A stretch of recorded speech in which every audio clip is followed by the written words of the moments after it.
Maraknya korupsi, ruda paksa, premanisme, bullying, dan kriminalitas lainnya, itu pastinya memprihatinkan kita semua.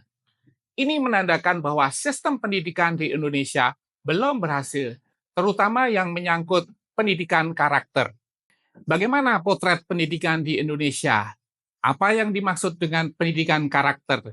Dan siapakah yang bertanggung jawab atas pendidikan karakter? Ayo ikuti pembahasan pada video berikut ini. Halo Sobat SD, saya Haryo Timar. Selamat datang di channel Sukses Bahagia yang akan membahas seputar parenting dan living yang akan membantu Sobat SD untuk meraih sukses dan bahagia. Tadi saya sebutkan bahwa kondisi di Indonesia sangat memprihatinkan. Ini indikatornya. Indonesia masih marak korupsi. Ini ditandai dengan indikator. Yang pertama, indeks persepsi korupsi di Indonesia itu skornya 37 dari total skor 100. Jadi semakin tinggi, maka semakin baik. Indonesia berada di urutan 99 dari 180 negara yang disurvei. Sebagai perbandingan, Denmark mempunyai skor 90 atau yang terbaik, atau korupsi yang paling kecil. Sementara Somalia dengan skor 11, itu negara yang paling korup.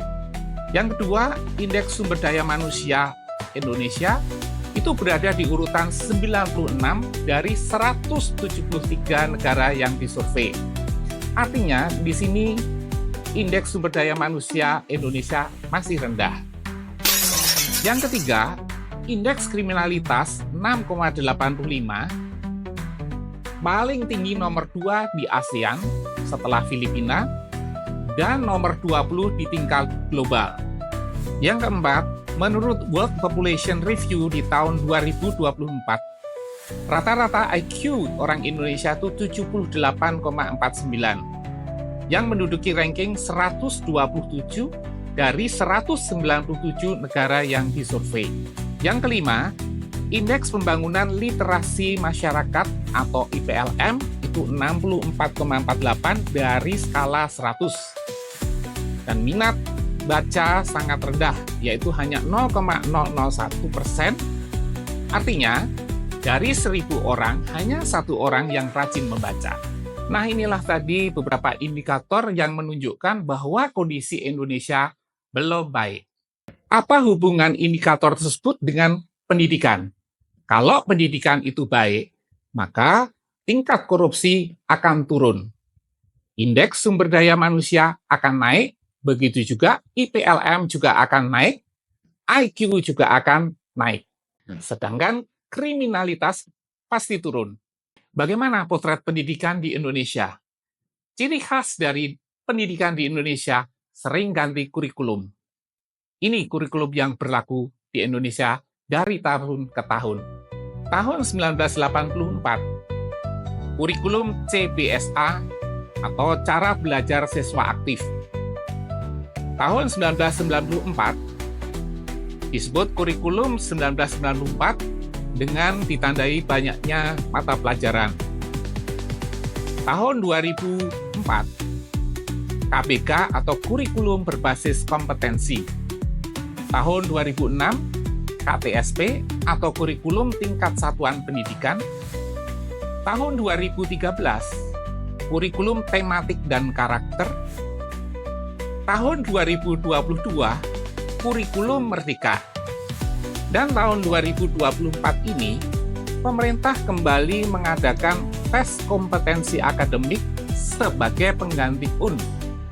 TKA ini sebagai dasar untuk masuk ke sekolah yang lebih tinggi berdasarkan prestasi. Apa tujuan dari perubahan kurikulum tersebut? Tentunya maksudnya baik, untuk merespon terhadap dunia kerja, adaptasi terhadap perkembangan zaman, dan juga untuk meningkatkan kualitas pendidikan. Tapi, apakah efektif? Dampak dari perubahan kurikulum, maka guru-guru juga harus mengikuti training untuk kurikulum baru tersebut. Sekolah harus mempersiapkan sarana prasarana. Mungkin ada buku-buku baru.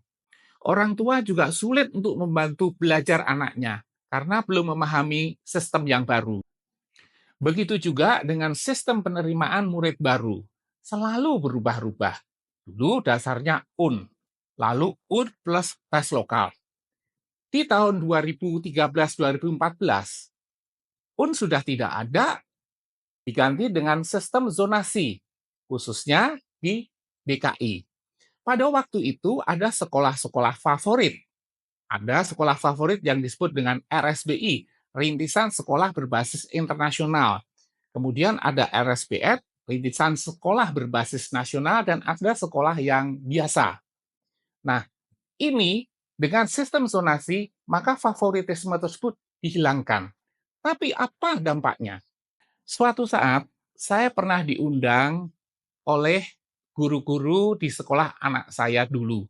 Kebetulan ada acara reuni angkatan. Saya datang sebagai mantan komite sekolah. Beberapa guru cerita dengan saya dan mengeluh bahwa kondisi dulu dengan sekarang berbeda. Dulu, guru-guru atau kami hanya fokus untuk prestasi anak-anak. Tapi sekarang harus mengurus anak-anak atau murid-murid yang lompat pagar. Nah, itulah salah satu akibat dari sistem zonasi tadi. Menurut saya, sistem zonasi ini kurang menghargai mereka yang berprestasi. Mengapa? Karena yang melalui jalur zonasi atau domisili itu 50%, sementara yang dari jalur prestasi mungkin hanya sekitar 20%. Nah, itulah tadi potret pendidikan di Indonesia yang selalu merubah kurikulum maupun sistem penerimaan siswa baru. Perubahan ini cukup menguras energi dan mengeluarkan biaya yang tidak sedikit, padahal efektivitasnya dipertanyakan.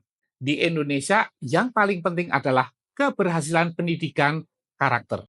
Karakter meliputi disiplin, integritas, tanggung jawab, empati, dan kerja keras. Saat ini, sekolah yang mempunyai konsep pendidikan karakter yang baik itu sekolah yang berafiliasi dengan sekolah internasional. Biasanya, sekolah swasta seperti itu mahal biayanya. Untuk itu, pemerintah harus mempunyai konsep pendidikan karakter yang baik yang bisa diterapkan untuk seluruh masyarakat. Pendidikan karakter bukan saja tanggung jawab pemerintah ataupun sekolah, tetapi juga tanggung jawab kita sebagai orang tua.